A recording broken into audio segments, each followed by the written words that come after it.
Oh, the humanity. It's just gotten techier than techie things. Technical director over at the FIA, the regulatory body, Joe Bauer, has just entered the chat.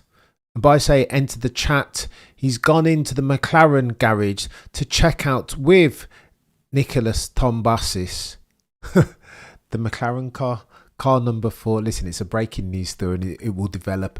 There is queries, concerns that Lando Norris, car 4, doesn't have in his car the requisite 1 litre fuel that's needed to tick and cross the necessary regulator. I tell you what, this could get techie. Lando Norris is on the brink, ladies and gentlemen, of being disqualified, but I digress. Let's talk about the race, and I'll continue reporting on this breaking news story. Ted Kravitz has just told us that the car is under investigation.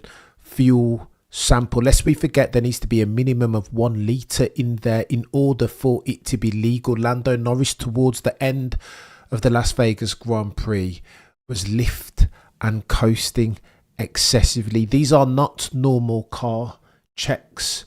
They're looking at the fuel sample. And if I know F1, remember, Liam Parker said that this is no longer sport, this is sports entertainment. So what do you think they're going to do, chat, if it means that they can get more viewers and attendance figures and ticket sales over the next couple of races? Of course they're going to try and extend it if indeed they have an opportunity to. But oh, by the way, Maximilian Verstappen imperious as per usual. What would you expect from this dude? Now the gap currently sits at 42 points between Max Verstappen and Lando Norris in the championship. Let me tell you this, by the way, if we're going to do some very quick maths. 42 points. If they rule out Lando Norris's car and declare it less than 1 litre as far as the fuel sample, that 42 points becomes 24 points. If Max Verstappen wins each of the final 2 races, 24 points becomes 15 points with the sprint included. Gonna get techier than techie things. I'm telling you, I cannot wait for it. 24 points, ladies and gentlemen, with 2 races to go. Ted Kravitz in my ear talking about it again. Right, let me give you this. Max Verstappen absolutely nailed it, but what else would you expect from the fella at this juncture? He's very different. His ability to manipulate the car in and on and round the limits of adhesion knows no bounds. There are no lengths to which Max Verstappen won't go to keep this championship at the live, much to the rejoicement of F1 neutrals, fans and stands alike. Listen, this is a breaking news story. I'm just listening to Ted Kravitz in my ear. What's going on, Ted? We're darting back and forth. We'll talk about the race, I promise. Oh my gosh, Ted, give us the news, fella. Ted Kravitz doesn't know. He's asking questions. Go on, while Ted's finding out in my ear, let's talk about the race. Maximilian Verstappen was god tier as per usual. Notably, Lando Norris starting on pole wasn't too pleased with the fact that Max Verstappen let the gap get to where it got to going on the formation lap. That meant that Lando Norris, all of his temperatures were getting cold, and that jeopardised his start. Lando Norris, true to form, got a half decent start, dialed in the requisite RPM off the launch. But again, when he was flicking through the gears, as per usual, Lando Norris 1.0 stepped in, super aggressive off the start in defending one Maximilian Verstappen. Michael Schumacher-esque, some say. Rubens Barrichello settings, and I don't hate that. That's what we've been asking for Lando Norris, if indeed he harbours aspirations of becoming a champion of the driver's variety. It's that sort of stuff that one would expect him to do. Grow some teeth, get his elbows out, but then he needs to nail himself a braking zone, doesn't he? And he wasn't accurate. This is the difference, some say, between a Max and a Lando Norris. Ergo, if you were to switch them, if you were to put Maximilian Verstappen in that car, therefore, what do you think would happen? That God tier MCL 3.9. Max Verstappen was a bit different today, right? God tier, especially when you consider that he's been the difference. Some say that he didn't have the quickest car that McLaren did, and yet and still Max Verstappen gaps Lando Norris.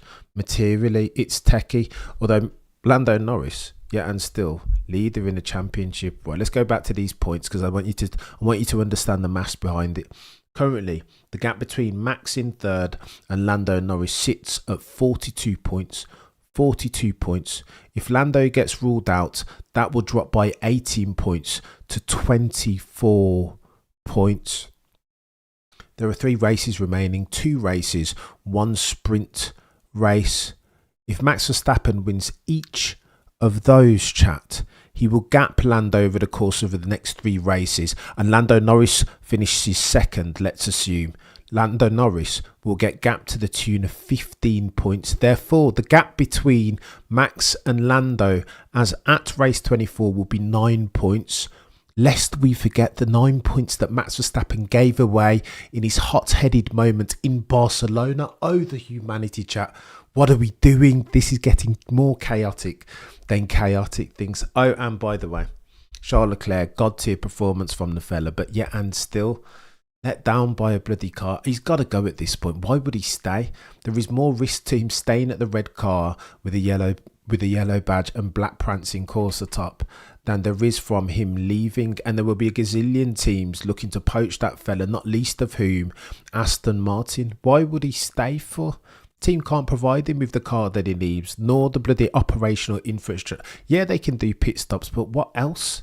Pit stops alone won't win you a championship of the drivers' variety. Let's talk about the Mercedes, but not too bad, eh? In fact, before we go across the Mercedes, Max Verstappen had some things to say in the post-race press, most notable of which, but that Las Vegas is more show, more circus than circuit, and therein lies the problem, right? This fine line that F1, the commercial arm of, needs to traverse. But Max Verstappen in 2023 said, this is too much. I'm not loving Las Vegas. Give me a Silverstone or a Spa-Francorchamps over Vegas every single day of the week, Max Verstappen said then. Now, however, Max Verstappen is saying that potentially we need to traverse that line, that there needs to be show business, that this is sports entertainment and no longer a sport. Oh, the humanity, Maximilian Verstappen saying that. What are we doing here? Laura Mecki said of Max Verstappen's performance that in those type of battles, going into turn 1, having to nail yourself a braking zone perfectly within milliseconds, that Max Verstappen was perfect, unbeatable in those circumstances. And I think Lando Norris will realise that going into the final 2 races. Let's talk about Oscar Piastri very quickly. Not the best performance. He's meant to be keeping the championship alive and doing nothing of the sort. Said in the post-race that he struggled, not the perfect weekend, that there are things that he can fix. There are things that are also out of his control, that he's out here doing his best. The story of Oscar Piastri's season will be the fact that he gave up the suspension upgrade and so too the suspension geometry, and is struggling in real time, wrestling to feel the car underneath his bum.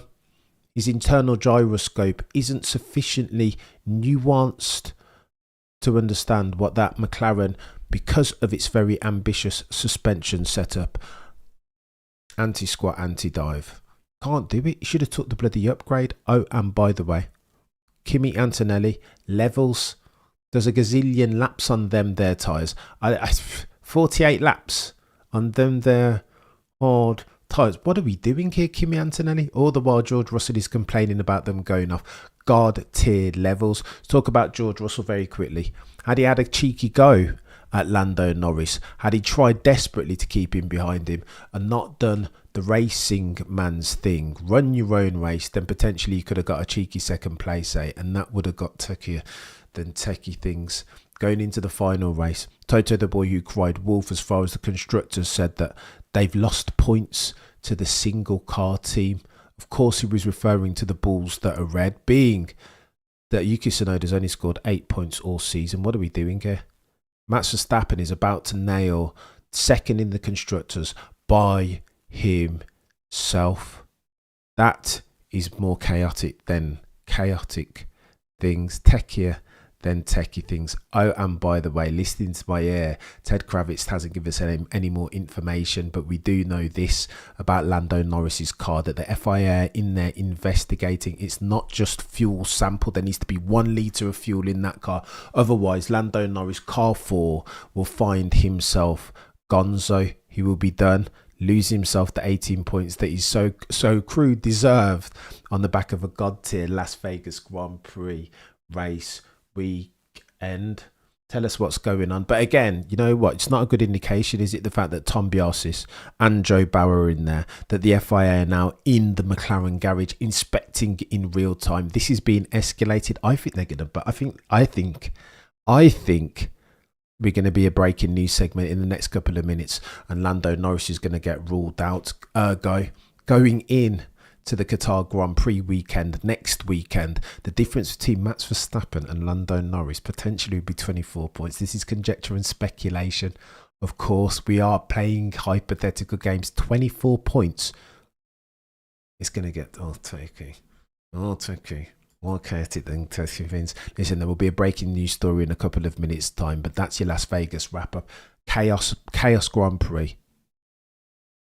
And Ted Kravitz in my ear doesn't have any more details. Go on, as soon as I get more details, I will break some news. You guys have been legends, one and all. Las Vegas Grand Prix round 22 is in the books. Who else but Maximilian Verstappen? But I digress.